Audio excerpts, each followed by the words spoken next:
fait, au départ, je pensais pas être là, c'est-à-dire que un peu comme hasard. T'avais un café ce matin ? Non, ça oui, mais c'est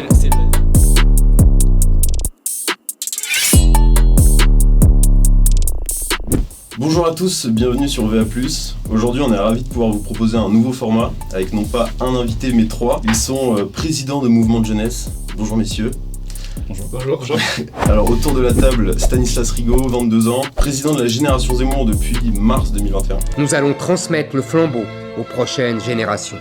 Peut-être à gauche, Ambroise Méjean, en 26 ans, président des Jeunes avec Macron depuis juillet 2019. Un seul objectif, que le visage qui s'affiche à 20h le 24 avril soit celui d'Emmanuel Macron. Exact. Alors le public de Valeurs Actuelles te connaît peut-être un peu moins que Stanislas, mais c'est pourquoi cet entretien est déjà passionnant. Et enfin Guillaume Carillon, 22 ans, président des Jeunes Républicains depuis avril 2021. Oui, la jeunesse de droite est bien vivante. C'est ça. Eh bien merci d'avoir répondu à notre invitation. Ensemble on va essayer d'avoir une discussion sur la jeunesse, sur vos mouvements, sur vos rôles de président. Je vais essayer de vous confronter un petit peu à vos propres stéréotypes et puis je vais vous laisser commenter les actions, les prises de position des uns et des autres. Alors première question toute simple, est-ce que vous vous connaissez ? Ouais. Oui. De près ou de loin ? Guilhem, on se connaît quand même pas mal, on s'est croisé plusieurs fois, et avec Ambroise, on s'est croisé sur un s'est plateau, croisé sur il y a VL 2 ans. Média. Ouais, exactement. Est-ce que vos rencontres se résument uniquement à des plateaux télé ou vous êtes déjà vus dans d'autres cadres ? On a déjà pris On des s'est cafés. vus tous les trois dans d'autres circonstances. D'accord, Ouais. d'accord. Ouais, en fait, il y a une union secrète des mouvements politiques Est-ce de qu'on peut jeunesse. dire que vous êtes en bons termes, Humainement. humainement ? Humainement, oui. Ok. Ouais. Vous voyez pas de problème à ce qu'on se tutoie tout au long de Aucun l'entretien ? problème. C'est merveilleux.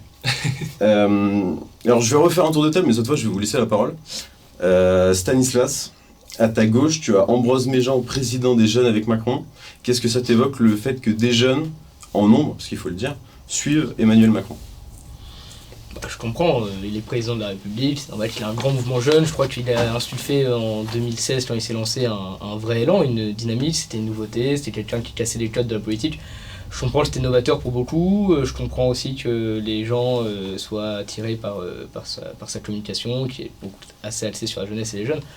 Après, je ne connais pas beaucoup, moi personnellement, de gens qui sont militants En Marche, mais je connais pas mal de gens pour le coup, qui peuvent voter pour Emmanuel Macron, non pas forcément par choix, mais plus par débit, parce qu'ils ne se retrouvent pas dans les autres offres politiques. D'accord. Et quand tu vois les Jeunes avec Macron tractés dans la rue, vivement qu'on signe pour 50+, qu'est-ce que ça t'évoque ? Tant mieux, moi, vivement 50+, non, j'espère pas, évidemment, je crois qu'ici, par Ambroise, personne n'espère qu'il y aura 50+ de Macron. Moi, ça m'évoque rien, en plus, entre nous, j'ai jamais été confronté à cette situation de les voir tracter devant moi, mais après, tant mieux, encore une fois, moi je sais très bien que pour le coup, il y a des gens qui tractent pour la présidentielle de 2022, je pense que l'un des vrais sujets, au-delà de la victoire forcément de mon candidat en l'occurrence, c'est l'attrait des jeunes pour la politique et cette élection. Donc tant mieux si des gens s'intéressent à la politique et tractent et ont des convictions et se battent pour un candidat. Très bien. Ambroise, à ta gauche, Guillaume... oui, à ta gauche. Dépassé par la gauche, À ta gauche, Guillaume Carillon, le président des Jeunes Républicains. Je vais te poser la même question. Qu'est-ce que ça t'évoque que des jeunes puissent suivre le parti des Républicains et ne se retrouvent pas dans le tien ? Déjà que des jeunes ne se retrouvent pas dans mon parti, ça me paraît plutôt logique qu'il y ait une forme de pluralisme politique. Après qu'il y ait des jeunes qui soient de droite et de droite républicaine, je pense que ça a été de tout temps. Il y a toujours eu, notamment dans les universités, une forte présence avec le syndicat qui accompagne souvent les jeunes républicains, qui est l'UNI, une forte présence de la jeunesse de droite dans les milieux étudiants. Mais après, quand on regarde aussi les enquêtes d'opinion, j'ai la sensation que la droite a aujourd'hui beaucoup plus de mal à parler aux jeunes que ce qu'elle pouvait le faire avant. Et d'ailleurs, une bonne partie des jeunes aujourd'hui ne se retrouvent pas dans les candidats qui sont présentés par les Républicains, si on en croit les sondages. Et donc, je pense que du coup, ça met un défi pour Guillem d'arriver à montrer, à prouver que justement, les candidats qui sont ceux de la droite républicaine sont capables d'incarner un idéal pour la jeunesse. Je pense qu'aujourd'hui, il y a plus une fraction, la jeunesse est divisée entre des candidats qui sont comme le président de la République avec une vision, bon après, je le dis comme avec mes convictions, mais une vision plus progressiste, et des candidats qui sont un peu plus déclinistes et en repli comme ceux qui soutiennent Éric Zemmour ou certains candidats plus à l'extrême gauche. Par exemple, on a une jeunesse très politisée à gauche qui pour le coup a une vision plus conservatrice de la société, en tout cas à mes yeux, et j'ai la sensation que les partis républicains, enfin dits républicains classiques, traditionnels de l'ancien monde entre guillemets, sont en difficulté chez les jeunes. Est-ce que tu es d'accord avec ce constat, Guillaume ? Moi, je pense que de manière générale, les jeunes se désintéressent de la politique politicienne. Ils aiment la politique avec un grand P, ils aiment aller manifester pour le climat, pour aller défendre les valeurs de la République après les attentats, mais ils vont plus voter aux élections. Au régional, au départemental, il y a une participation chez les 18-24 ans qui est extrêmement faible.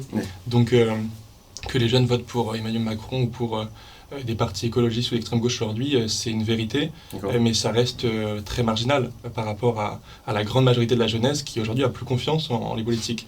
Donc, je pense que notre défi à nous, c'est de ne pas laisser les jeunes désespérer ou espérer dans le vide, c'est de proposer des traductions concrètes à leurs espoirs et de répondre à leurs problèmes. Le but de la politique, c'est de faire le bon diagnostic, trouver les problèmes qui s'imposent. Je pense que c'est les problèmes liés à l'insécurité, à l'immigration, au déclassement économique, industriel, même éducatif, et c'est de trouver des solutions concrètes pour répondre à leurs besoins. C'est ça le but de la politique, et si on arrive à répondre à ces questions-là, les jeunes voteront, et je pense à droite, parce que c'est des valeurs qui parlent plus à la droite qu'à la gauche ou qu'au centre macroniste. Et d'ailleurs, je crois que le premier parti de jeunes, c'est le Rassemblement national, qui pour le coup est sur les thématiques sécurité, immigration, identité.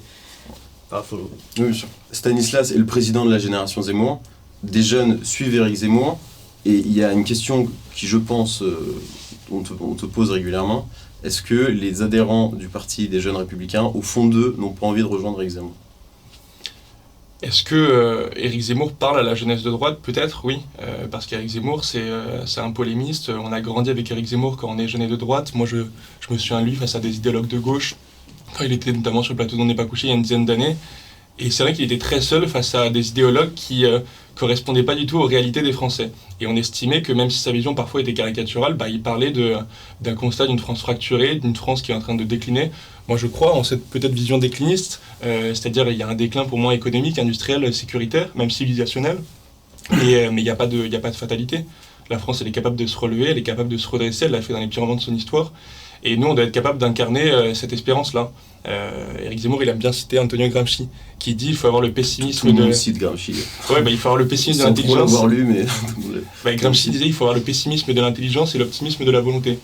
Ça montre bien que oui, dans les situations les pires, on peut avoir cet espoir de relever la société. Moi, je crois que la France aujourd'hui va pas très bien.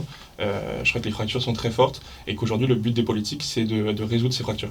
Mais qu'est-ce qui différencie ton mouvement des Jeunes Républicains avec celui de la génération Zemmour ? Je considère qu'Éric Zemmour, s'il arrive au pouvoir, en fait, il fracturerait encore plus la société telle qu'elle l'est aujourd'hui. Quand il réhabilite Pétain, quand il dit que sa priorité, c'est de rétablir la loi de 1803 sur les prénoms, pour moi, c'est pas la priorité. Si Salah Abdeslam, il s'était appelé Éric Abdeslam, il aurait quand même buté des Français. C'est pas forcément ça la priorité pour retourner au principe de l'assimilation.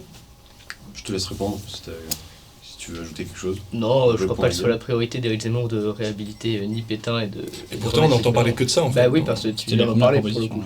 Non, mais c'est pas une proposition de réhabiliter Pétain. C'est vous qui l'avez mis dans le débat. Non, mais en fait, à aucun moment, c'est une proposition de réhabiliter Pétain, parce qu'en plus, moi, je considère pas qu'il réhabilite Pétain. Donc, ça, c'est un sujet qu'on peut voir, mais en fait, la question pour vous qui va se poser dans les prochains mois, c'est soit, en fait, on fait une campagne avec Éric Zemmour, où, en fait, on peut parler d'histoire, et moi, ça m'intéresse, et je peux trouver ça extrêmement intéressant, soit on parle justement, pour le coup, de sa vision politique de la chose, et en fait, aujourd'hui, que le type ait eu des positions historique sur le sujet de Vichy, c'est une chose. Maintenant, dire que c'est une proposition, ça devient caricatural et personne de sérieux pense qu'Éric Zemmour demain va être Pétain. Je dis pas que c'est une proposition, je dis qu'il réhabilite Pétain et en même temps il fait la proposition de rétablir la loi de 1803 comme si c'était la priorité. Moi je pense que c'est pas lié à Pétain, ça n'a aucun rapport. Non, mais je dissocie les deux choses. Mais pour le coup, on peut pas se revendiquer de l'héritage du RPR qui est le mouvement gaulliste et en même temps défendre Pétain. Pour le mouvement gaulliste, justement, la France elle était à Londres avec De Gaulle, elle était pas à Vichy. Je comprends, mais par contre, tout le monde se réclame aujourd'hui du Gérard de Gaulle, Zemmour aussi, les candidats de LR aussi. Oui, mais tu comprends que c'est paradoxal aussi du coup de parler de Vichy. Ah, bien sûr, mais en fait, il se pose des questions en tant qu'historien que l'on peut. Oui, mais là, il prétend être président de la République, donc il doit adopter un discours qui est différent. Et pourtant, il en parle encore dans son dernier bouquin. Bah oui, mais parce que dans le fait, il n'est pas candidat pour l'instant à l'élection présidentielle. Il le sera, et dans son programme, je suis pas sûr qu'il y aura la mention. Enfin, je suis peut-être pas dans le secret des dieux, mais je suis pas sûr qu'il y aura la mention Pétain dans son programme, pour le coup. Et toujours Stanislas, si jamais Éric Zemmour n'avait pas été sur la ligne de départ, parce que je pense qu'on peut imaginer sans trop de doute que Éric Zemmour sera candidat, est-ce que tu aurais pu rejoindre le mouvement de Guillaume ? Est-ce que tu te reconnais dans les Républicains ? Ça dépend de quel candidat. Je me reconnais plus dans un Éric Ciotti que dans Xavier Bertrand. Donc ça dépend du candidat, ça dépend de ce qui est dit. Voilà, moi je regarde avec attention pour le coup la primaire, le congrès des LR. ouais, c'est un Éric Ciotti, mais d'ailleurs qui en fait, pour le coup, justement, sur les idées très proches d'Éric Zemmour, et d'ailleurs même dans les ouais, bien sûr, dans les termes employés, ils sont très proches. Un Éric Ciotti peut être un candidat intéressant pour le coup. Ciotti aurait été le candidat, ou serait le candidat LR, ce serait autre chose que si c'est un Bertrand, que si c'est Pécresse, etc. Très bien. Alors, je vais vous poser une question peut-être un peu plus consensuelle. Quelle est pour vous la fonction d'un mouvement de jeunesse, si vous deviez la définir, Ambroise? Moi, je vois deux choses dans un mouvement de jeunesse. À la fois, ce qui est la mobilisation sur le terrain, faire du militantisme, c'est très classique, c'est tracter, coller des affiches, aller à la rencontre des Français. Et surtout, la deuxième fonction qui est la plus importante, parce que c'est pour ça qu'on fait de la politique, c'est porter des idées, défendre des combats, être en capacité de changer la société. Et j'ai la chance, contrairement à vous deux, d'avoir un mouvement de jeunesse qui est celui de la majorité présidentielle, et donc d'avoir la possibilité de transformer les choses grâce à l'action du gouvernement. D'avoir plein d'argent grâce à... Enfin, plein d'argent, ça c'est sur le financement du parti, mais ce que je veux dire par là, c'est que quand on fait une proposition au gouvernement et qu'elle est reprise et qu'elle a un impact concret sur la vie des jeunes, c'est là que je sens que ça sert à quelque chose de faire de la politique. Je prends un exemple très concret, très simple. Pendant la crise sanitaire, en janvier, on a fait des propositions au président de la République et notamment l'extension des repas à 1 € au Crous. La proposition a été reprise directement par le président de la République qui nous en a rendu la paternité. Et aujourd'hui, quand je vois qu'il y a 15 millions de repas à 1 € au Crous qui ont été distribués et que c'est une proposition qui a été portée uniquement par les jeunes avec Macron, par aucun autre mouvement politique et par aucun syndicat à l'époque, d'ailleurs aujourd'hui certains disent qu'elle a disparu et nous le reprochent, mais à l'époque ils ne la défendaient pas, et quand je vois qu'il y a 15 millions de repas qui ont été distribués entre janvier et juillet, je me dis que c'est une forme de fierté que d'avoir porté ça, parce que concrètement ça a changé le quotidien de jeunes qui étaient en galère pour manger. Donc c'est aussi ça, à la fois être sur le terrain, défendre le gouvernement, défendre les politiques auxquelles on croit, et en même temps être capable de porter des idées, de faire bouger des choses, même sur des sujets où on est en désaccord avec le gouvernement, par exemple la légalisation du cannabis. Et d'ailleurs, c'était la question que je voulais te poser, cette réforme avance? La légalisation du cannabis, en tout cas nous on continue à la porter. Je sais pas, j'ai cru comprendre qu'Éric Zemmour avait à un moment pris position en faveur de cette légalisation, en tout cas dans les débats passés. Je sais pas s'il le reprendra dans sa... Il y a une émission dans Face à l'info où il questionne justement la légalisation du cannabis, mais c'est pas une prise de position. En tout cas, mais je sais qu'il y a une partie de la classe politique et en tout cas une partie de la majorité qui est favorable à cette question-là. Moi, je trouve que c'est un sujet qui est passionnant parce que comme on est en échec sur ce sujet depuis 40 ans, je pense qu'il faut changer un peu la façon de voir les choses pour pouvoir changer justement le quotidien des gens qui vivent dans ces quartiers difficiles. Donc il y a un vrai sujet là-dessus et on continue à porter des combats, y compris ceux qui sont parfois en désaccord avec le gouvernement. Guillaume, alors, je te poserai ensuite la question de ta définition d'un mouvement de jeunesse, mais sur la réforme du cannabis, par exemple. Non, c'est évidemment pas la solution de légaliser le cannabis.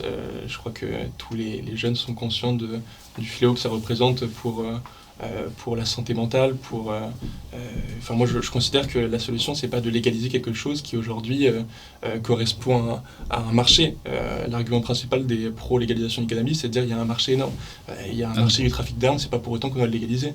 Ça n'a aucun sens. On peut reprendre le débat. Ce qu'on propose, nous, c'est une légalisation encadrée du cannabis. Déjà, il faut poser le constat. La France est le pays le plus répressif sur la question du cannabis. On la connaît, la rhétorique, c'est la rhétorique des libéraux depuis des années. Il y a quand même un sujet. Oui, mais vous savez très bien que si vous légalisez de manière encadrée le cannabis, ça va se déplacer vers des formes beaucoup plus graves de drogue. Alors, il y a une différence fondamentale, c'est que les consommateurs des drogues plus dures sont moins nombreux et donc forcément, ça assèche une partie du trafic. La réalité, c'est qu'aujourd'hui, si tu veux lutter efficacement contre le trafic de drogue, il n'y a pas d'autre moyen que de changer de paradigme. On est bloqué sur une façon de voir les choses qui ne fonctionne pas. On investit massivement en termes de sécurité. Mais il ne s'agit pas de permettre aux jeunes de fumer plus de cannabis. L'objectif en légalisant, c'est pas de permettre aux gens de fumer plus. C'est à la fin de voir moins de fumeurs de cannabis. Parce que quand tu légalises, tu peux aussi mettre en place des politiques de prévention, ce qu'on fait pas aujourd'hui. Tu sais que entre la 5e et la terminale, on a un cours de prévention sur la lutte contre les drogues, un seul cours de prévention. Et que l'immense majorité. Pour faire de la prévention. Mais parce que moi je considère qu'il faut changer de la prévention sans légaliser, au contraire, justement. Mais en fait, et là aussi, il y a une question de santé publique, c'est que quand on compare, par exemple, l'alcool est légal, la cigarette est légale, mais quand on compare la dangerosité des produits sur des personnes qui ne sont pas des mineurs, j'exclus les mineurs de ce débat, le cannabis est moins dangereux sur la santé que l'alcool ou le tabac, en termes d'impact. Et donc, il y a aussi cette question-là qui est de dire pourquoi est-ce qu'on a une vision qui est extrêmement moraliste du sujet, alors qu'en réalité, le cannabis est moins dangereux. Ce qu'il faut, c'est empêcher les mineurs de fumer du cannabis, et ça, on ne le fera que si on est capable de gérer la façon dont le cannabis est distribué dans ce pays. C'est pour ça que la légalisation a du sens, parce que ça permet l'encadrement. C'est interdit aux mineurs aussi. Ouais, mais est-ce qu'on fait des contrôles? Est-ce qu'il y a des contrôles de la... encore une fois, ça c'est le souci, mais il voilà, y en avoir. Mais on est d'accord. Mais du coup, tout comme dire oui, parce qu'on n'arrive pas à gérer le trafic, on n'arrive pas à être... Et comment tu fais des contrôles à partir du moment où c'est pas légal? On combat les effets. mais on combat pas les clauses. En fait, les clauses, ça sert à rien moi, à titre personnel, dire oui, en fait, on n'arrive pas à lutter contre le trafic, donc autant légaliser pour le réguler, je trouve que c'est plutôt un aveu de faiblesse. Qu'une vraie mesure. Mais après, il y a aussi un principe de réalité, c'est que quand tu regardes les pays, par exemple, ou les États qui ont légalisé le cannabis, comme le Colorado, tu vois qu'il y a dans ces États-là une baisse de la consommation à terme, la qualité des produits aussi augmente, parce que ce qu'on ne dit pas, c'est que comme c'est un trafic qui est illégal, forcément les produits qui sont vendus sont des produits qui sont de plus en plus des produits de merde, et qui en plus détruisent la santé des mecs qui les consomment. Donc en fait, moi je pense qu'il faut changer la façon de voir les choses, sans encourager la consommation de cannabis. Mais pardon, du coup on est parti sur le son. Guillaume, tu auras le mot de la fin là-dessus? Je suis convaincu d'une chose, c'est que évidemment il y a des formes beaucoup plus graves de drogue qui vont être développées et le trafic va généraliser sur ces formes-là. Donc en fait on va juste déplacer le sujet et il y aura des trafics d'héroïne dans tous les quartiers. Il y aura des consommateurs et il y aura aussi des problèmes d'insalubrité avec l'héroïne. Donc moi je constate que c'est vraiment, ouais tu l'as dit, c'est un aveu de faiblesse et c'est pas rendre un service à la jeunesse que de légaliser quelque chose qui leur pourrit la santé, quoi. On va fermer la parenthèse cannabis, un sujet j'espère qu'il y aura un bandeau en dessous quand même. Ça sera la vignette. Ça sera la vignette. Mais en tout cas, c'est un sujet qui a l'air de vous passionner. Guillaume, je reviens vers toi. À quoi sert un mouvement de jeunesse pour toi? Il y a la dimension militante, tu l'as dit, c'est à peu près le nerf de la guerre dans les mouvements de jeunesse, c'est-à-dire aller défendre nos idées sur le terrain, aller distribuer des tracts sur les marchés, aller également coller des affiches. Ensuite, il y a une dimension qui est pour moi importante, c'est la formation. On lance une école de formation des jeunes républicains à la fin du mois. Le but, c'est de former intellectuellement et former au militantisme tous les jeunes. On a 12 000 adhérents. Le but, c'est que l'ensemble des adhérents puissent bénéficier de cette formation-là. Et puis, il y a un troisième pilier, c'est les propositions. Savoir être le laboratoire d'idées en fait, du mouvement politique auquel on appartient, nous, c'est les républicains. Le but, c'est de s'emparer de toutes les thématiques qui intéressent les jeunes, c'est-à-dire les questions de sécurité, parce que l'insécurité, elle touche principalement la jeunesse, les questions d'emploi des jeunes, les questions d'éducation, d'enseignement supérieur, d'insertion professionnelle. Le but, c'est de fournir des propositions pour qu'elles soient reprises dans le programme présidentiel. Nous, on est en train d'en faire incorporer plusieurs dans le programme des Républicains et ensuite du coup d'avoir une vision de la jeunesse qui est développée et un mouvement jeune surtout qui est écouté par les Républicains. Est-ce que la fonction principale, c'est pas surtout de rendre accessible un contenu politique? Donc, tout à l'heure tu parlais du fait que les jeunes votaient de moins en moins, les élections régionales en étaient l'illustration. Est-ce que votre objectif principal, je vais te poser la question à toi Stanislas, c'est de sensibiliser les jeunes à la question politique? Ouais, bien sûr, mais en fait, c'est évident que quand c'est des jeunes, je crois d'ailleurs c'est aussi la fonction de président des jeunes, et notamment de faire beaucoup des médias, de faire des interviews, ça pour parler au public le plus large, c'est que les jeunes se retrouvent plus facilement dans un jeune, théoriquement, que dans un monsieur de 65 ans, un peu grabataire, quoi. Donc oui, c'est évident, notre but c'est d'intéresser les gens à la politique, les plus jeunes, de leur dire qu'en fait on peut concrètement faire des choses. Je partage pour le coup toutes les définitions qui ont été données du mouvement jeune et la façon dont on peut se rendre utile avec. Donc voilà, je crois que notre but c'est de dire que concrètement dès 18 ans on peut être un activiste politique, on peut se rendre utile à la société et proposer des choses et s'engager dans quelque chose de concret, quoi. Donc je crois que c'est notre but premier dans le mouvement jeune, c'est de dire aux jeunes allez-y, il y a quelque chose à faire, c'est bien de critiquer, c'est bien d'être sur les réseaux sociaux et de défoncer telle ou telle mesure ou de donner son avis, mais par contre concrètement vous pouvez vous engager dans un parti. Et je crois que ça c'est vraiment un combat qu'on a à mener pour, encore une fois comme je le disais tout à l'heure, sur la présidentielle de 2022, attirer le plus de jeunes possible à la politique. Très bien, mais est-ce que vous êtes convaincu de représenter la jeunesse sous toutes les formes? Bah là non, on n'est pas, très honnêtement, là on n'est pas très représentatif. Non mais vous, dans votre base militante, pardon, est-ce que dans votre base militante vous avez l'impression d'avoir une base hétérogène? Bah, franchement, très sincèrement, moi j'ai l'impression, Génération Z, c'est pas une impression d'ailleurs, et je le vois à chaque déplacement, je les fais tous depuis maintenant 2 mois, presque 3 mois. Et ben voilà, moi ce qui m'a frappé, c'est la diversité des profils pour le coup. Et ça, c'est assez incroyable. Donc nous, on en est pour le coup contents, mais après, ce serait évidemment faux de dire on représente tous les jeunes de France. Oui. C'est impossible. Par contre, on a des profils, je pense, qui correspondent à énormément de situations. Si je tire le trait de manière très caricaturale, on a l'impression, j'ai l'impression, mais je pense que l'opinion publique sera assez d'accord, que dans vos bases militantes, il y a des étudiants en Sciences Po, des étudiants en école de commerce et des scouts. Est-ce que j'ai tort? Ce qui n'est pas complètement faux, c'est que nos 3 mouvements... Attention, je dis ça sans aucun mépris, je fais moi-même partie d'une de ces classes, mais est-ce que j'ai tort sur cette espèce d'homogénéité? Mais quand tu regardes les sociologies en fait électorales de nos trois mouvements, c'est-à-dire ceux qui votent pour Éric Zemmour, ceux qui votent pour Emmanuel Macron, ceux qui votent pour les Républicains, c'est plutôt les classes aisées. Et ça, c'est pas normal. Moi, le parti qui était issu des Républicains, le RPR, était capable de parler aux classes populaires et aussi aux classes les plus aisées. Et donc, moi, quand je suis arrivé à la tête des Jeunes Républicains, mon but, c'était de permettre de récupérer en fait ces jeunes qui étaient issus de milieux sociaux moins élevés et qui s'intéressent à la politique, qui partagent des valeurs de droite, c'est-à-dire qui croient au travail, qui croient au mérite, qui en ont marre de l'assistanat, qui en ont marre de voir que des gens vont rester chez eux et vont gagner à peine 100 € de moins qu'eux en se levant à 6h du matin pour aller bosser comme des fous. Et justement d'aller reconvaincre ces gens-là de s'inscrire dans notre mouvement politique. C'était notre ADN il y a quelques années, aujourd'hui ça ne l'est plus. Et je pense que tous les trois, on doit savoir faire aussi ce mea culpa. C'est pas forcément notre faute parce que nous, on est nouveaux dans cet engagement-là, mais c'est vrai que nos responsables, nos aînés, ont échoué dans cette façon d'aller recruter les classes populaires et d'aller leur montrer qu'on est les plus à même de leur de leur fournir les propositions qui leur permettront de sortir de leur pauvreté, de leur précarité, quoi. Mais je crois savoir que toi, particulièrement, Guillaume, tu as essayé de t'affranchir un petit peu de l'image des jeunes pop. Qu'a connu l'UMP à l'époque. Depuis 10 ans, en gros, les jeunes pop, c'était des mecs en costume cravate qui venaient à des meetings à 18 ans et qui croyaient qu'ils allaient refaire le monde. Non, on est là pour défendre des idées. Tout de suite, un extrait des jeunes pop. Le cliché des jeunes mecs en Sciences Po, école de commerce, je tirais le trait de manière très caricaturale. Il y en a, c'est vrai, et d'ailleurs tant mieux.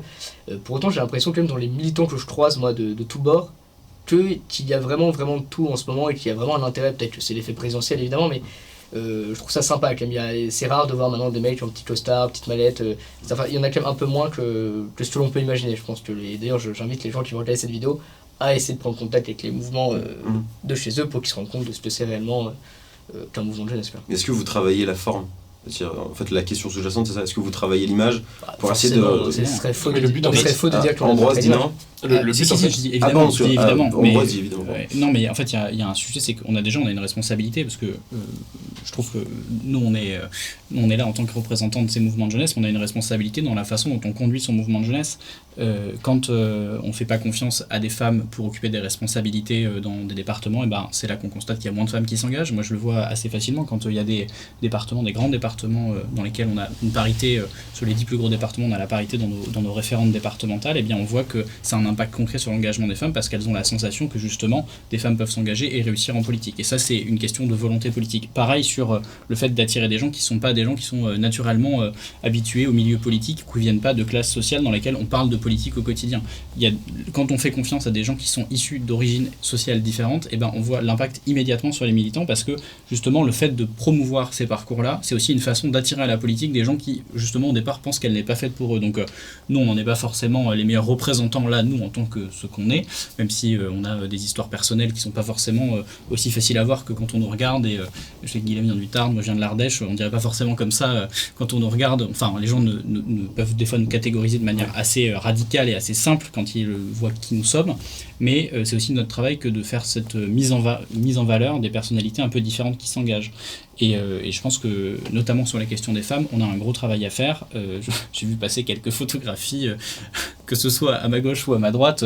C'est pas, vous êtes en termes de parité, on sent qu'il y a une difficulté qui existe d'ailleurs aussi chez nous. Et donc on a un travail à faire sur ce sujet. Il y a les femmes avec Zemmour dans votre mouvement. Ouais, c'est un collectif à côté. Ouais, évidemment, mais en fait, en règle générale, je pense que il y a moins de femmes dans les milieux politiques, que ce soit à l'extrême gauche. Je crois oui, en l'occurrence, nous, c'est pas le cas. Donc, en plus, je crois que les personnes dans la campagne qui ont beaucoup, dans la pré-campagne qui existe, ont beaucoup de responsabilités, sont en plus des personnes de sexe féminin. Donc, nous, c'est pas un sujet qui nous taraude trop. Mais en plus, pour le coup, et je suis pas sûr, bon après ce sera encore comme un peu le cannabis quand c'est un nouveau sujet, je suis pas sûr que la parité forcément donne aux femmes envie de s'engager nécessairement. L'impression d'être là non pas parce qu'elles ont des compétences, mais parce qu'elles sont une femme. C'est pas ce que je dis, hein. Non, je comprends, mais là le système toujours de parité, de duo, je suis pas sûr que forcément c'est une bonne chose. Pas de duo. Ouais, surtout la compétence. Non, pas de duo. Je te dis simplement, c'est que quand tu as aucune femme qui est en responsabilité, ça a un impact sur l'engagement des femmes, et ça se voit très concrètement. Mais je suis d'accord, mais il faut qu'elles soient là réellement pour leurs compétences et non pas parce qu'elles sont des femmes. Oh non, mais je mets en cause personne. Enfin, si, certaines du gouvernement. Mais... Non, mais oui, je pense que Stanislas, pour le coup, a raison. Le sujet, c'est pas est-ce qu'on a une femme, il faut mettre une femme parce que c'est une femme. Non, le sujet, c'est de mettre la compétence. Moi, je me pose même pas la question. J'ai regardé par curiosité, parce qu'il y a eu un média d'ailleurs qui est venu au siège républicain pour dire « Ah, vous n'avez pas assez de femmes dans votre mouvement, on n'en voit pas sur vos photos. » Et j'ai regardé dans mes fichiers, sur les 12 000 adhérents, il y a 4 000 femmes. Bah oui, c'est peut-être pas assez. Oui, du coup, ça veut dire qu'il y a 8 000 hommes, et donc ça veut dire qu'il y a un tiers seulement du mouvement qui sont des femmes. Mais ça correspond, je pense, à une tendance générale dans le milieu politique où les femmes s'engagent moins. Donc le mieux, c'est peut-être de faire de la pédagogie dans des médias comme le vôtre, en disant aux femmes de s'engager, en disant aux femmes de s'engager pour leurs idées. En revanche, mettre une femme parce que c'est une femme au lieu de regarder ses compétences, ça n'a aucun sens. Et je pense que, tu l'as dit aussi Stanislas, je pense que la femme ne va pas apprécier le fait d'être mise en avant parce qu'elle n'a pas un pénis, quoi. C'est sûr. Oui, c'est sûr. On n'est pas sur cette forme de radicalité-là, mais tu sais aussi bien, enfin vous savez aussi bien que moi que si à un moment il n'y a pas une volonté aussi d'ouvrir des postes à responsabilité pour les femmes, et ben à la fin on reste sans représentante féminine. Enfin, c'est mais on parle de militantisme. On parle de militantisme, mais on peut parler à toutes les échelles. Enfin, je pourrais parler de fond. Je pense que les propos que tient Éric Zemmour sur la question des femmes n'aident pas à ce que les femmes s'engagent en politique ni à ce qu'elles en ont envie. D'ailleurs, je suis pas sûr que ça cause d'Éric Zemmour qu'il n'y ait pas beaucoup de. Non, je dis pas ça, mais en fait peut-être que le respect de base sur le sujet. Je pense que quand on regarde, qui a empêché des femmes de s'engager en politique. Non, mais alors le fait qu'il y en ait moins chez vous et que dans l'électorat d'ailleurs, ça aussi c'est une vérité, qu'il y ait un écart extrêmement conséquent entre le nombre de femmes et le nombre d'hommes qui votent pour Éric Zemmour, c'est aussi une réalité qui fait que l'absence de respect et les propos qu'il peut tenir sur ce sujet-là amènent à une décorrélation. Je crois le discours d'Éric Zemmour, et il l'a dit d'ailleurs sur LCI face à Hotel Krief, que demain, s'il était élu président de la République, il mettrait, s'il y avait 15 femmes plus compétentes, il mettrait 15 femmes. Et je crois que ça, c'est un discours méritocratique. Je parle pas de question de méritocratie. Je crois que c'est intéressant, et je crois que c'est ce qu'il veut entendre. Et d'ailleurs, beaucoup de femmes sont concernées par la question de la sécurité et d'immigration. Et c'est pour ça que, à la fin des fins, je pense qu'il y en aura beaucoup plus que ce qu'on peut imaginer qui voteront pour Éric Zemmour.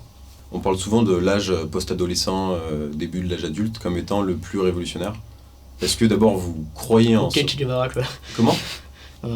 Est-ce que vous croyez en cette idée-là ? Est-ce que vous considérez comme plus radicaux que la moyenne ?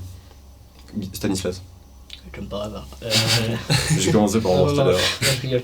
Je sais pas, évidemment, je pense que quand les jeunes sont tombés dans les grandes phrases, etc., on est forcément plein d'idéaux. On a envie de changer les choses, on a envie d'être actifs. On est plein de rêves aussi parce qu'on a l'impression que tout est possible. On a l'impression qu'on peut tout faire, qu'on a de l'envie, qu'on a des rêves. Et je crois que c'est ce qui fait qu'aujourd'hui, beaucoup de jeunes, par exemple, se sont engagés pour Macron. C'est ce que je disais, il a incarné un espoir à un moment donné pour beaucoup de Français. Je crois qu'Éric Zemmour en incarne un aujourd'hui aussi pour notamment une grande partie de la jeunesse de droite. Et voilà, je crois que c'est cette impression que l'on peut avoir quand on est jeune de pouvoir tout changer, d'être un peu invincible, qui fait que oui, on est peut-être un peu plus radicaux, on a envie de se donner à fond, mais je crois que c'est quelque chose de bien de la radicalité quand on est jeune. Si on est mou, si on est modéré, quand je dis modéré, attention, c'est pas forcément au sens des extrêmes politiques, mais dans la façon d'agir, si on est modéré et mou à 20 ans, on le sera toute sa vie, quoi. Enfin, je pense qu'il faut justement profiter de sa jeunesse pour aussi se tester, voir les limites de son engagement, réfléchir. On peut changer d'avis. Je crois qu'à 20 ans on peut se accorder avoir un droit à l'erreur à 20 ans, se tromper sur certaines positions politiques, etc. Et je crois que pour finir, il faut que jeunesse se fasse d'une certaine façon, donc c'est important. Ambroise. Oui, je pense que la radicalité caractérise en partie effectivement les mouvements de jeunesse, peu importe les idées politiques qu'on porte.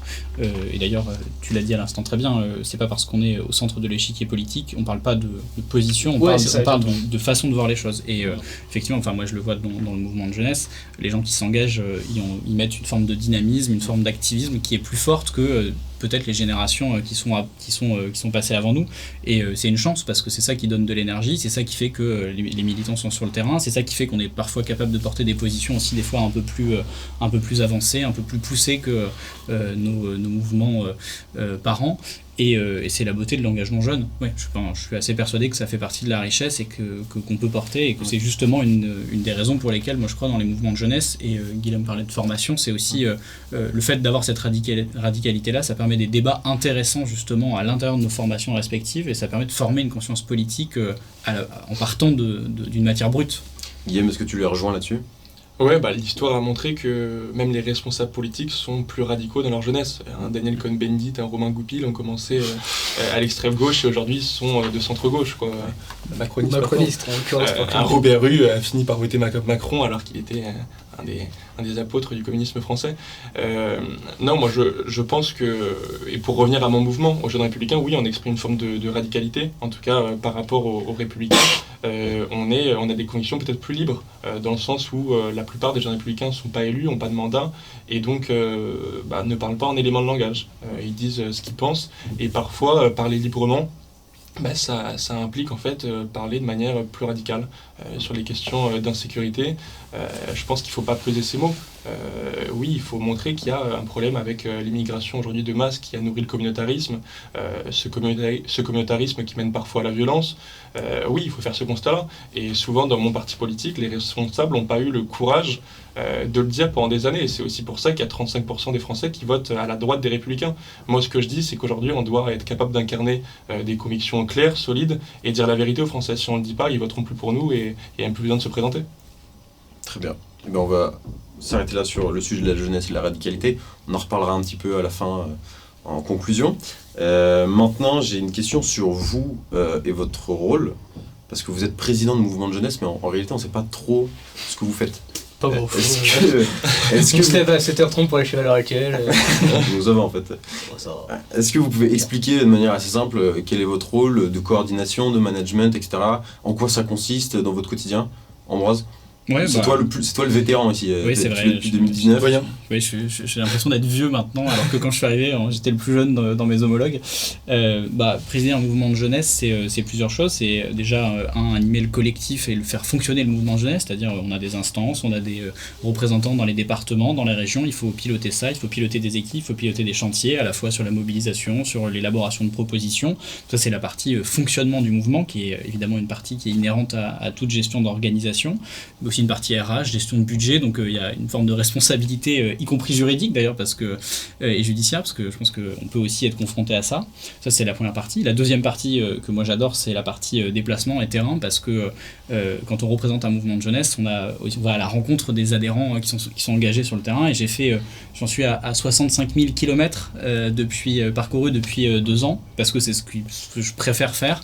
Je me fais des week-ends avec 5 étapes différentes, et en partant de Paris, on fait le tour de France, et on revient à Paris le vendredi midi, on revient à Paris le dimanche soir, et c'est le plus intéressant parce on parcourt le pays, et honnêtement ça montre à quel point notre pays est agréable à voir et que la France est belle, mais aussi ça nous permet de rencontrer plein de gens différents. Ça, c'est la deuxième position, le déplacement sur le terrain.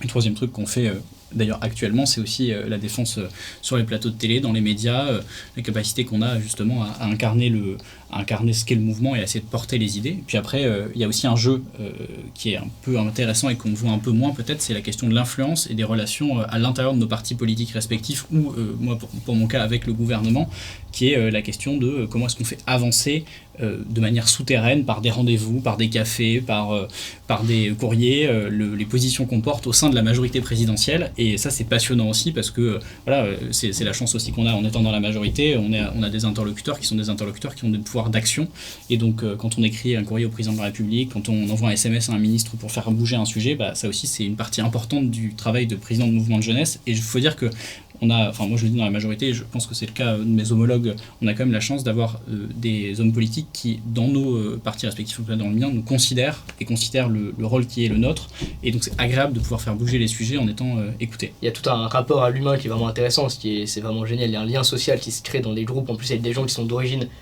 hyper variés, ils se retrouvent en fait au même endroit parce qu'ils pensent que la personne, en l'occurrence Éric Zemmour, est la bonne pour peut-être diriger le pays demain, et ce qui crée des liens incroyables. Et c'est vrai qu'il y a des amitiés qui se créent, il y a des amitiés qui datent d'avant le mouvement, dans notre cas en plus libre. Non, pas spécialement des mais des amis à moi qui sont venus en fait parce que quand on lance le truc, on a besoin d'être avec des gens sur qui on peut compter, qu'on connaît bien, et c'est vrai qu'on passe des très très bons moments. Et après évidemment il y a tout un côté où on doit arbitrer entre des relations humaines, des intérêts, etc. etc. Et ce qui fait en fait du rôle de président quelque chose de très intéressant pour le coup, de devoir gérer les embrouilles entre les gens, parce qu'il faut aussi dire les choses. Il y a les choses sympas, enfin qui peuvent être sympas sur le papier, c'est-à-dire de voir un type débouler sur BFM, on fait ouais la classe c'est trop sympa, et puis de l'autre côté il y a dans le 5e arrondissement de Paris, il y a 2 mecs qui sont engueulés parce qu'en fait à la fin il y en a un qui a pas payé, enfin, il y a des trucs pourris qu'il faut aussi gérer de temps en temps entre guillemets. Et voilà, et puis après c'est tout aussi une question de déléguer le travail, faire confiance aux gens avec qui on travaille, c'est entre guillemets subordonné. Je pense que c'est une très belle expérience en tout cas de management et de commandement. Guillaume, est-ce que tu partages ce témoignage ? Je suis d'accord avec ce que vous avez dit tous les deux. Moi, ce que j'aime le plus, c'est le terrain, parce que déjà, ça permet de visiter la France, et tu te rends compte de la richesse et le Maroc, apparemment des territoires du pays. Oui, on a fait un déplacement avec les jeunes élèves au Maroc pour rencontrer les Français qui sont établis du coup à l'étranger, et pour renouer les liens avec le parti qui arrivait à la tête du gouvernement, qui s'appelle le RNI. Et pour revenir juste au sujet, non, moi ce que je disais, c'est que c'est bien en fait d'aller dans toutes les fédérations départementales pour aller au contact des adhérents en fait, simplement pour aller animer la vie de leur section, et ça permet en fait d'avoir des fédérations qui marchent bien dans des coins où tu peux pas l'imaginer. Nous on a une des plus grosses fédérations départementales dans le Lot-et-Garonne, dans la Dordogne. Il y a énormément d'adhérents aux Jeunes Républicains. Et c'est une bonne chose parce que qu'il y ait beaucoup de jeunes engagés à Paris, c'est bien, qu'il y ait beaucoup de jeunes engagés dans les Hauts-de-Seine, c'est bien. Mais s'ils peuvent être engagés dans des zones où on souffre plus de la politique du gouvernement, des gouvernements depuis des dizaines d'années, c'est une meilleure chose. Et justement, en Dordogne, on voit les ravages de la désertification médicale, on voit le fait que les services publics sont de moins bonne qualité quand ils disparaissent pas, et avoir des jeunes engagés qui se battent pour leurs idées, c'est une bonne chose. Est-ce que vous vous rendez compte que vous vivez une espèce de révolution, dans le sens où, dans les années 90, dans une société moins liquide, le militantisme est beaucoup plus normé. À l'époque, je pense qu'un jeune adhérent, il côtoie à peine un député. Aujourd'hui, vous êtes quasiment tous les jours sur des plateaux télé, vous vous affichez régulièrement avec votre représentant. Est-ce que ça vous dépasse? Ou on s'y habitue? Je pense que c'est assez vertigineux en fait, et je parle en tout cas dans mon cas personnel, mais les choses vont super vite en fait. Il y a un côté où il y a encore 6 mois, tu m'aurais dit tiens, Éric Zemmour sera à 2 doigts d'être au second tour dans les sondages d'une élection présidentielle, je t'aurais dit ouais doucement, faut voir les choses une par une. Donc ouais, il y a quelque chose évidemment de vertigineux honnêtement, où on se dit mais qu'est-ce que je fais là en fait, la première fois qu'on fait un plateau, je sais pas si vous en avez pensé, mais on se dit mais qu'est-ce que je fais sur BFM en fait, par exemple, qu'est-ce que je fais sur CNews, et après oui d'une certaine façon ça devient une routine. Après voilà, c'est une activité en fait comme une autre, mais qui n'est pas du tout la plus importante, c'est vraiment la face immergée de l'iceberg quoi. Franchement c'est vraiment 3-4% de ce qu'on fait au quotidien quoi. Non mais vous êtes quand même très jeune et vous êtes déjà vraiment très médiatisé, on peut le dire. Est-ce que du jour au lendemain, il y a, typiquement Guillaume, tu as été élu en avril, est-ce que tu as senti un basculement dans ta vie, à te retrouver, à faire des discours avec la côté de Christian Jacob Non, moi je suis beaucoup moins médiatisé qu'Ambroise et Stanislas, donc j'ai pas trop ça, mais pour le coup, oui, c'est vrai que ça fait bizarre en fait de se dire que les jeunes sont autant envoyés sur les plateaux de télévision aujourd'hui.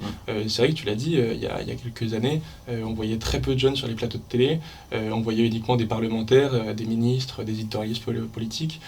Aujourd'hui, c'est vrai qu'il y a beaucoup de jeunes qui ont le droit de défendre leurs idées, c'est une bonne chose parce que les jeunes les expriment assez clairement, librement leurs idées.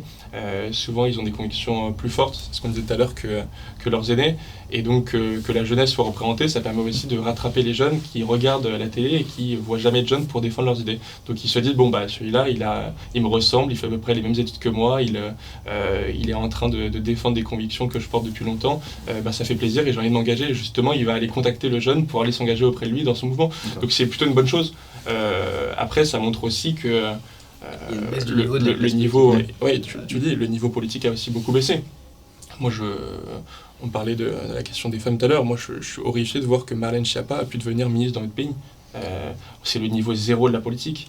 C'est la politique sur Twitter, mais il y a zéro fond, quoi. Il y a eu une époque où on avait des ministres qui avaient de l'envergure. Tu vas pouvoir répondre. Mais qui avaient un niveau intellectuel quand même qui était supérieur à celui qui est développé pendant pendant toutes les interventions de Marlène Schiappa. Enfin, Mais je avant vois de laisser répondre, moi, justement, en une phrase, je crois que ce qui plaît justement aux médias avec les jeunes, c'est qu'il y a très peu d'éléments de langage, ou moins en tout cas, et il y a une façon extrêmement cash de voir les choses, et je pense que ça plaît énormément de ce côté vraiment libre, et de se dire, on n'a rien à faire des espèces de convention des plateaux, et je crois que c'est ce qui plaît. Voilà, c'était juste pour je vois Ambroise c'est pour laisser un peu plus de temps pour se calmer.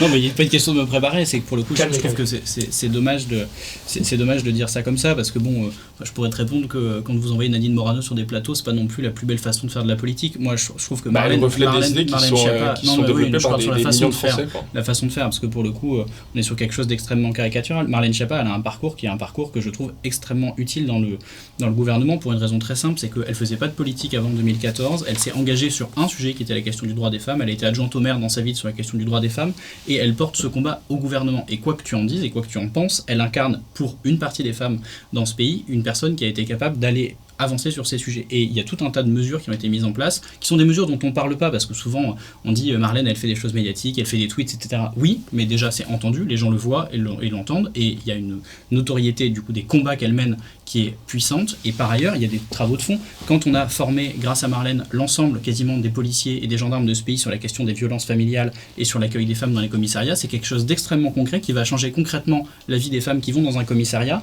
et c'est une mesure dont on ne parle pas, ou en tout cas dont on n'entend pas forcément parler. Regarde ce qu'a fait Marlène. Non mais vraiment là je parle même pas du cas vraiment spécifique de Marlène Schiappa, mais je vais quand même m'en servir comme exemple. C'est-à-dire qu'à un moment donné, moi en plus Marlène Schiappa pour le coup, je trouve que c'est vraiment pas la pire du gouvernement, vous en avez des bien pires, enfin bon, qu'importe. Mais tu vois, je trouve que quand elle cite Spider-Man par exemple, ou je sais pas quoi, non mais on s'en fiche, en plus ça m'a fait marrer, je trouve ça drôle, mais objectivement, quand t'es ministre, et tu cites Spider-Man, et ben non mais c'est un exemple, et je veux dire, allez, mettons c'est pas le Schiappa, quand t'es ministre ou représentant, tu vois ce que je veux dire, c'est en fait il y a une baisse, donc vous voulez dire, je crois. J'entends ce point sur on peut laisser Stanislas sur voilà, mais en gros juste là dilemme après Schiappa pardon comme exemple, mais grosso modo ce qui veut dire, je crois, enfin tu me dis si je me trompe, mais c'est qu'il y a une baisse du niveau de la politique, et notamment qui peut être incarnée par des politiques comme Marlène Schiappa, comme si Betenda il y a des moments, et en fait quand tu vois ça tu te dis mais ouais, c'est ça les gens qui se représentent, et je finis sur ça, et tu vois il y a deux choses. Si Mélenchon fait une campagne de dingue en 2017, c'est parce que le type il parle avec des références historiques, qui parle avec une grande culture, et avec beaucoup de références historiques, etc. Il prend pas les gens pour des cons dans sa façon de s'exprimer, et je crois que Cyril Zemmour aussi parle à beaucoup de gens, c'est qu'il a pas une façon d'abrutir les gens en essayant d'abaisser son niveau intellectuel pour leur plaire, tu vois. Et je crois que ça plaît aux Français de se dire on est considéré par ces gens, essayer d'élever le niveau. Pas la sensation que ça soit l'objectif, mais juste simplement pour répondre. Je crois que Guillaume voulait préciser, et on va s'arrêter sur la parenthèse, je sais pas, mais je t'en prie. Non, moi je m'en prenais pas du tout à la sincérité de l'engagement de Marlène Schiappa. Mais au contraire, enfin qu'elle soit sincère, je pense que c'est le minimum de l'engagement de l'ensemble des personnes qui s'engagent au gouvernement. En revanche, et je crois que Stanislas t'as bien dit les choses, la baisse du niveau de la classe politique, elle traduit aussi la baisse du niveau global du système d'éducation qui est en France. Aujourd'hui, les classements PISA montrent qu'on perd des places chaque année. Le classement TIMSS a montré qu'on avait les élèves d'Europe les plus mauvais en mathématiques. Il y a un affaissement total du niveau des élèves français. Et cette baisse, en fait, de la culture, du niveau de culture, du niveau d'éducation en France, il est symptomatique du vide qui existe dans la société, et il est aussi causé par la baisse du niveau de la classe politique qui aujourd'hui ne fait plus rêver. Il y a une époque où on avait des ministres, on avait des présidents de la République qui étaient capables d'inspirer quelque chose qui était d'un très haut niveau intellectuel. Pompidou a écrit son anthologie de la poésie française. Enfin, on avait des présidents et des ministres lettrés. Aujourd'hui, je pense que Marlène Schiappa, elle écrit des bouquins sur le fait qu'elle aime les pratiques sadomaso. Enfin, c'est pas forcément au niveau quand on veut représenter le gouvernement français. Enfin, c'est ma façon, en tout cas, de voir la politique. Est-ce que tu considères que nos dirigeants ont désacralisé la fonction ? C'est ça, si tu dois résumer en une phrase. Et le paroxysme de ça, c'est le président de la République qui invite McFly et Carlito qui vont faire des roulades à l'Élysée. Enfin, on est où ? Oui, c'est très bien pour que les jeunes s'intéressent à la politique. Oui, ça les fait marrer. Oui, ils se disent, c'est marrant que les youtubeurs qu'on aime bien, ils se foutent de la gueule du président. Mais est-ce que son objectif à lui, c'est de se faire humilier au palais de l'Élysée ? J'arrive pas à me résoudre, honnêtement, à ce gouvernement. On a voulu faire de la communication pendant 5 ans au lieu de passer à l'action, quoi. Et c'est vrai, c'est bien de vouloir toucher un autre public, c'est bien de vouloir toucher les jeunes, faut pas le faire n'importe comment. Il faut d'abord défendre nos idées, faire passer des projets de loi, faire avancer les choses dans le pays. Et justement, on n'est pas que dans la communication et dans l'outrance, quoi. Ambroise, je vais te laisser le mot de la fin là-dessus, si tu as envie de... Non, mais alors, il y a plusieurs choses dans ce débat. Déjà, je trouve qu'on est toujours un peu caricatural. Il y a la question de comment est-ce qu'on est capable de parler à des gens qui, aujourd'hui, ne croient plus dans la politique et ne voient plus la politique. Et j'entends très bien ce que vous dites sur la symbolique, sur le fait qu'à certains moments, on peut désacraliser une partie de la fonction. Mais la réalité, c'est que s'il y a aujourd'hui plein de gens qui font ce qu'a commencé à faire Marlène Schiappa, c'est-à-dire aller dans le plateau de TPMP, etc., c'est parce qu'il y a des gens en France qui n'écoutent plus la politique et ne voient plus la politique, et en fait, on a fait rentrer la politique dans leur vie en allant faire ça. Et donc il y a cette nécessité-là, à un moment, d'aller parler aux gens là où ils sont. Et quand le président de la République, au-delà de cette vidéo avec McFly et Carlito, fait des interviews qui sont des interviews sur Brut, parle sur Snapchat, va sur TikTok, en fait, ce qu'il fait, c'est qu'il fait passer la politique, enfin, qu'il met la politique devant les gens qui ne la voient plus. Et il y a une réalité là derrière, c'est que on n'est pas juste sur de la communication, on est aussi sur la capacité qu'on a à faire changer les choses en intégrant les jeunes dans le dispositif politique. Je suis désolé, mais le président, quand il répond aux questions sur la question du harcèlement scolaire, quand il répond aux questions sur l'égalité femmes-hommes, quand il répond aux questions sur l'endométriose et sur la précarité menstruelle, sur l'interview de Brut, il parle à des jeunes en direct et il répond à leurs préoccupations en direct. Donc il y a du fond et de la communication. Mais en fait, juste, pardon, mais juste. Mais Malcolm Carito, c'est pas le message qui est diffusé à la fin. Déjà, c'est toi le message à la fin. Bah, il y a un message. Pour moi, un interview sur Brut, c'est pas le même niveau qu'un match avec Malcolm Carito. Je rappelle quand même que des espèces de bourgs ridicules à l'Élysée. Je rappelle quand même qu'à l'origine, dans cette vidéo de McFly et Carlito, il y a un message sur les gestes barrières et sur le respect des consignes sanitaires. C'était l'objectif premier. Bah oui, tu peux souffler. Tu peux souffler, mais c'est la réalité. On va s'arrêter là. C'était de faire campagne auprès des jeunes. On va s'arrêter là. Pardon, mais on va s'arrêter là sur ce débat-là. Vous aurez tous les plateaux télé du monde pour parler de Malfait et Carito, pour échanger là-dessus. L'année est encore très longue.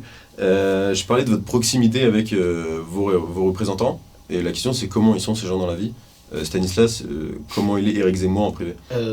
Très honnêtement, très drôle, très sympa, à l'écoute. De toute façon, faut être honnête, personne ici va dire Christian. Non mais je sais, mais on les apprécie aussi sur le plan personnel. Mais très honnêtement, et je crois que tous les journalistes d'ailleurs, même de gauche que j'ai pu croiser, qui parlent d'Éric Zemmour sur le plan humain, s'accordent tous sur une chose, c'est que c'est un mec sympa. C'est un type qui est vraiment humainement et agréable avec qui il est agréable de converser. Et pour le coup, on parlait tout à l'heure de culture et de niveau intellectuel. Éric Zemmour, une discussion avec Éric Zemmour, c'est de la culture en plus, quoi. Et c'est quand même très très plaisant et satisfaisant d'avoir quelqu'un avec qui on discute qui va en fait qui ne va pas se contenter en fait d'avoir une vision d'un fait en l'analysant tel quel, mais qui va essayer de le mettre en perspective historique, qui va donner des anecdotes, qui a toujours le petit mot sur ce qui s'est passé avec Pasqua quand il le suivait, qui va dire ah mais De Gaulle disait ça, Napoléon, enfin c'est quand même extrêmement agréable et je crois que c'est vraiment quelqu'un qui pour le coup aime débattre, prend en considération les remarques de tout le monde, dans le sens où en fait il est prêt à débattre avec un militant. Si je lui disais j'en sais rien après un plateau, je crois pas pourquoi vous dites ça, il me dirait pas mais en fait ferme-la, retourne t'occuper de Téléra. Qui es-tu ? Mais il me dirait débattons quoi, débattons. Et je crois qu'il aime vraiment ça et c'est très plaisant. Est-ce que c'est l'image que vous avez d'Éric Zemmour ? Est-ce que c'est comme ça que vous pouvez l'imaginer en privé ? Moi je le connais pas du tout. Éric Zemmour, je l'ai jamais rencontré. En revanche, oui, c'est vrai qu'il a cette réputation depuis des années d'être le journaliste sympa qui est au-delà d'être drôle et cultivé. C'est pas en tout cas le reproche que je fais avec Zemmour. Au-delà des convictions qui, je sais, je vais commencer par dire que je ne partage quasiment rien avec ça, sur le fond. Je crois que c'est un surprise pour personne, mais on est d'accord sur le sujet. Mais que patch pendant toute la vidéo sur Ambroise ne vote pas Zemmour, au cas où on n'aurait pas remarqué.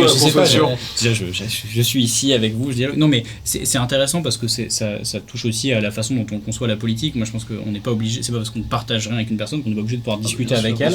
Et je ne doute pas un instant pour le coup que ce soit intéressant de dialoguer et de discuter avec Éric Zemmour parce que il y a quand même des sujets sur lesquels ce qu'il amène, on peut pas lui reprocher de ne pas mettre de fond et de ne pas avoir de cohérence intellectuelle. Ce que je trouve, et d'ailleurs ça rejoint un peu ce qu'on disait juste avant, c'est qu'il y a dans la classe politique aujourd'hui des hommes politiques qui ont une hauteur de vue un peu supplémentaire par rapport aux autres parce qu'ils ont une forme de cohérence intellectuelle et ils attirent les gens pour ça. Jean-Luc Mélenchon, on pense qu'on veut de ses idées, mais il y a un logiciel politique cohérent. Le président de la République, c'est la même chose. Éric Zemmour, c'est la même chose. Il y a une forme de... On sent que quand la personne prend la parole, il y a une complétude de sa pensée et qu'elle s'appuie sur des racines historiques, sur des racines culturelles et ça donne un débat qui peut être plaisant et donc je ne doute pas un instant que discuter avec Éric Zemmour puisse être intéressant. Et je vais te poser la même question que j'ai posée à Stanislas. Tu côtoies Emmanuel Macron, quelle est votre relation ? Parce que j'imagine que tu ne dois pas avoir énormément de temps à t'accorder non plus. Oui, alors c'est la particularité, c'est que c'est le président de la République, donc déjà c'est une personne quelques occupations à côté. En fait, je l'ai surtout côtoyé c'est un bien grand mot, mais je l'ai surtout plutôt croisé pendant la campagne présidentielle. À l'époque, j'étais salarié de l'équipe de campagne en 2017, et j'imagine que c'est un peu la même façon dont ça se passe aujourd'hui dans l'équipe Zemmour, c'est que comme c'était un parti non constitué, il y avait en fait une très grande accessibilité, et on a fait confiance à beaucoup de jeunes à l'époque, et donc c'est surtout des moments partagés que j'ai avec lui, c'était à cette époque-là. Aujourd'hui, voilà, on a des échanges par SMS, je lui fais passer des choses que font les jeunes avec Macron, on discute, mais pas plus que ça, et je considère que j'ai pas vocation à prendre du temps de cerveau disponible du président pour parler du mouvement de jeunesse, en tout cas pas de manière inutile. Par contre, le personnage en tant que tel que j'ai rencontré en 2017, ça fait partie aussi de ce qui m'a attaché au-delà des idées. C'est quelqu'un qui a une capacité d'écoute assez impressionnante. Emmanuel Macron, quand vous le rencontrez, déjà, il a une capacité à vous broyer la main qui est assez fantastique, parce qu'il met du contact physique. Il broie la main et il plante son regard les yeux dans les yeux. Et quand on est jeune, qu'on a 21 ans et qu'on se retrouve face au candidat à la présidentielle, parce qu'en février, j'ai ce souvenir-là, candidat à la présidentielle qui vous regarde droit dans les yeux, donc vous savez qu'il va peut-être devenir président de la République, et qui donne cette sensation de vous écouter, de vous considérer, et qui vous pose des questions à l'époque sur la dotation globale de fonctionnement et qu'est-ce que pensent les maires de mon futur programme, et qui vous écoute, et qu'en plus, une fois qu'il vous a écouté, à la fin, vous montre par une action qui a lieu une semaine après qu'il a pris en considération ce que vous lui avez dit. Moi, je trouvais qu'il y avait une force là-dedans. Puis j'ai vu aussi. Mais est-ce que humainement, tu considères Emmanuel Macron comme quelqu'un d'inspirant ? Ah, bien sûr. Je trouve que à la fois, et puis pareil, un peu ce que tu disais à l'instant sur Éric Zemmour, il ne refuse jamais le dialogue et jamais le débat, et il y a toujours à l'intérieur, il y a un apport dans la discussion, on en ressort avec quelque chose de supplémentaire, mais je pense que c'est la force des personnalités politiques et des gens qui sont, et en l'occurrence des hommes d'État particulièrement, c'est qu'il apporte quelque chose dans la discussion, et surtout, il y a une vision, on sent que le personnage est construit, et c'est assez impressionnant, honnêtement. J'ai pas rencontré quelqu'un d'autre mais parce que je connais pas non plus. Vivement que tu rencontres Éric Zemmour, alors. Typiquement Michel Barnier, qui a 70 ans, qui pourrait paraître comme peut-être d'un autre temps, parce qu'il a commencé à s'engager en politique très tôt pour le général de Gaulle. Il a un esprit de jeune, et c'est vrai que je pense que c'est pas forcément la force des années qui fait la façon de faire de la politique. Lui, il a des Est-ce que je me trompe si je dis que c'est avec Michel Barnier que tu as la meilleure relation Moi, j'ai décidé de rester neutre dans le processus de désignation pour le candidat. En revanche, oui, j'ai des relations avec Michel Barnier, parce que je considère que c'est un homme d'État, et qu'il a l'expérience, qu'il a la stature. En revanche, je ne sais pas encore pour qui je vais voter le 4 décembre. Mais c'est vrai que je pense qu'il fait partie des talents de... Tu sais vraiment pas Non, pour le coup, j'ai pas encore fait mon choix, mais je l'arrêterai avant la désignation. Mais il y a une personnalité, moi, que j'aime beaucoup dans le mouvement, avec lequel j'ai commencé à m'engager, c'était il y a un peu plus de 2 ans. C'est le député du Vaucluse, Julien Aubert, bien sûr. Et qui est pour le coup quelqu'un de très sympa, très accessible, et qui a des convictions gaullistes, des convictions très fortes. Il défend l'indépendance, la souveraineté de la nation. Il est en dehors de ça très sympa. Il a un mouvement politique associé au RFPN qui s'appelle Oser la France. J'invite tous les jeunes qui nous regardent à regarder ses combats. Alors, on arrive en fin de notre discussion, parce que Stanislas a des obligations. Tout à l'heure, on parlait de radicalité, des jeunes, etc. Et en fait, la question sous-jacente, c'était est-ce qu'on reste fidèle à ses convictions toute sa vie ? Tu as cité Robert Rue, qui au final a changé un petit peu de bord, etc. Si on retrace, et si je donne d'autres exemples, Sébastien Chenu était jeune républicain, il a fini au Rassemblement National. Guillaume Pelletier était avec Philippe de Villiers à l'époque. Aujourd'hui, il est avec... J'ai eu peur quand tu as commencé à dire Guillaume aussi. Guillaume Pelletier. Ouais. J'ai dit Guillaume, où est-ce que vous vous voyez dans 15 ans ? En termes de conviction politique ? En termes de conviction politique, et est-ce que... j'espérais que tous les trois, on va dire qu'on aura les mêmes convictions, c'est hyper triste. Non, moi je me vois toujours de droite, patriote, j'essaierai toujours de défendre une droite de panache. Je sais pas si je ferai encore de la politique, je pense qu'il y a plein d'autres façons de s'engager. J'ai pas forcément envie de faire la politique toute ma vie. D'accord, c'était une de mes questions. Est-ce que vous voyez vivre de la politique toute votre vie ? Donc toi, apparemment... Ah non, moi je me vois plutôt exercer un vrai métier, même si je pense que la politique fait aussi... c'est un engagement hyper important et qui prend énormément de temps. Mais c'est vrai que j'ai envie d'avoir une expérience dans le monde réel. Moi, je prépare l'examen du barreau pour être avocat et je considère que c'est bien d'avoir plusieurs engagements à côté de son boulot. Mais j'exclus pas, par exemple, d'avoir un engagement associatif, m'engager dans la réserve militaire. Je suis une famille de paras, 8e RPIMA à Castres, d'où je viens, et un peu le mastodonte local où tous les jeunes ont envie de s'engager. Donc j'exclus pas d'avoir d'autres engagements, pas forcément politiques, mais j'aurais toujours envie de défendre mes idées. Mais ça peut passer par autre chose que le combat politique, ça peut passer par le combat des idées.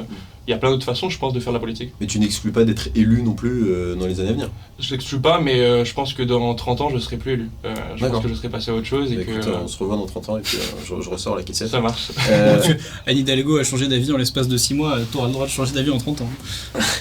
Ambroise, est-ce que tu te vois vivre de la politique toute ta vie ? Pas forcément. En fait, au départ, je pensais pas être là, c'est-à-dire que c'est un hasard. T'as un café ce matin ? Non, alors ça oui. C'est le hasard de l'émergence d'Emmanuel Macron. Mais quand je suis arrivé, j'ai commencé mes études en école de commerce en 2015. J'avais quitté. Au départ, moi, j'étais adhérent du Parti socialiste. J'étais plutôt avec des convictions social-démocrates que j'ai toujours d'ailleurs dans la majorité. Mais je retrouvais plus de représentants de mes idées dans le Parti socialiste et j'étais plus convaincu je me serais plus engagé au Parti socialiste. Et donc quand je suis arrivé dans mon école de commerce, j'étais parti dans l'idée de faire mon école de commerce, d'aller bosser en entreprise et peut-être de refaire un jour de la politique quand une personne qui conviendrait à mes idées arriverait. Et en fait cette personne est arrivée plus tôt que je ne l'avais pensé à l'époque, que je ne le pensais à l'époque. Et donc j'ai été embarqué et honnêtement quand on est embarqué dans une aventure telle que l'élection présidentielle de 2017, avec les rebondissements qu'on connaît, avec le résultat qu'on connaît, quand on a la chance à 21 ans de passer les portes du palais de l'Élysée et d'être reçu par le président de la République qui vous remercie pour le travail que vous avez fait dans sa campagne présidentielle, quand on a la chance de pouvoir changer les choses, on se dit qu'il ne faut pas rater cette opportunité-là et c'est la façon dont j'ai vécu cette campagne et ce qui suit le quinquennat, c'est que je me suis dit que c'était maintenant que jamais parce que c'est le moment où on a la possibilité concrètement d'agir sur le quotidien. Et donc forcément, tant que le président de la République sera là, et j'espère que ce sera au moins jusqu'en 2027, tant que le président de la République sera là, je serai engagé à ses côtés, et ça je n'en doute pas. Sur mes convictions, je n'ai pas la sensation que j'ai vocation évolue, mais ça on verra dans 30 ans, mais a priori mes convictions social-démocrates resteront. Sur le fait de continuer à faire de la politique, honnêtement, pour l'instant je ne me suis pas posé la question de où je serai dans 30 ans, mais c'est pas impossible que cette envie que j'avais de faire autre chose avant de faire de la politique me reprenne après le départ du président. Au moins tu commences à te droitiser un peu, dès que tu finiras chez nous dans quelques années. Oui, j'ai pas la sensation d'avoir beaucoup bougé honnêtement. Ah non, c'est le réel qui tous les jours va dans notre sens, donc c'est vrai que vous n'avez pas besoin de bouger, vous avez juste à regarder ce qui se passe et vous vous dites c'est peut-être plus compliqué que ça, mais sur le... Stanislas, est-ce qu'il y a une vie après Éric Zemmour ? Ah bah j'espère, oui, j'espère, n'ayant pas le même âge que lui, mais... Non, franchement, j'en sais rien, mais encore une fois, c'est ce qu'on disait tout à l'heure. Il y a 6 mois, tu m'aurais dit, on aurait parlé de la situation d'Éric Zemmour, j'aurais dit, on verra. Moi, j'y croyais, sinon je l'aurais pas fait. En mars dernier, je me suis dit, il y avait un coup à jouer. Je me suis dit, il y a un espace politique, etc. Mais pour autant, je ne pouvais pas m'attendre à ce qui se passe aujourd'hui exactement. Toutes les semaines, c'est une campagne présidentielle qui s'annonce extrêmement riche en rebondissements. Toutes les semaines, des changements s'opèrent, etc. Donc, je sais pas du tout ce que je ferai dans 6 mois, dans 8 mois, dans 1 an. En effet, j'ai envie de faire plein de choses. Il y a j'ai des envies pour le coup, notamment d'ouvrir pourquoi pas des boîtes un peu entrepreneurs, ou pourquoi pas aussi voyager. C'est vrai que j'ai beaucoup voyagé plus jeune. C'est quelque chose que j'apprécie pas mal, donc pourquoi pas faire aussi notamment des choses... Que tu as dû mettre en pause, j'imagine, depuis... Comment que tu as dû mettre entre parenthèses. Ouais, non, mais par exemple, il y a des choses dans l'humanitaire, soit par exemple les MEP, l'émission d'étrangers de Paris, etc. Donc, ou SOS Christian d'Orient, il y a des choses comme ça qui m'inspirent et qui m'attirent. Donc pourquoi pas faire ça un jour. Je me laisse vraiment toutes les portes ouvertes par rapport à ce que je souhaite faire ou souhaiterais faire. Donc aucune porte fermée. Et puis pareil, j'espère pour le coup que Ambroise pourra continuer de soutenir Emmanuel Macron, mais peut-être sur la bande de l'Assemblée nationale plutôt qu'à l'Élysée, que nous on pourra de nouveau reconquérir le pouvoir. On verra ça en mai prochain. Merci à tous les trois. Merci à toi. Merci à toi. C'était très intéressant de pouvoir vous réunir et d'avoir un propos assez large et profond. J'espère que votre témoignage entraînera des vocations chez les jeunes. Faut mettre le truc à David. On va mettre tous les liens dans la bio. Voilà, merci à tous les trois et puis j'espère une prochaine fois on se revoit dans 10 ans pour faire le bilan de ce que vous avez dit 30 tout à l'heure. Ouais, 30, on va dire 10 parce que moi je ne serai peut-être plus là dans 30 ans non plus, donc on verra bien. C'est hyper déprimant. Mes jours sont comptés. Merci beaucoup. Merci à toi.